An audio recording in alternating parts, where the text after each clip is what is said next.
pessoal, que segue a lareira ecológica depois de pronta, feita com resto de materiais de obra.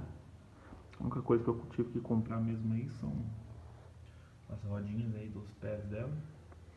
Essa aqui são duas prateleiras de banheiro, paguei muito barato nelas também. E a grelha do fogareiro, que nada mais é do que uma grelha de esgoto, essa de água mesmo. Detalhes aí. Fica bacana. Eu acho que ficou a dica aí bacana.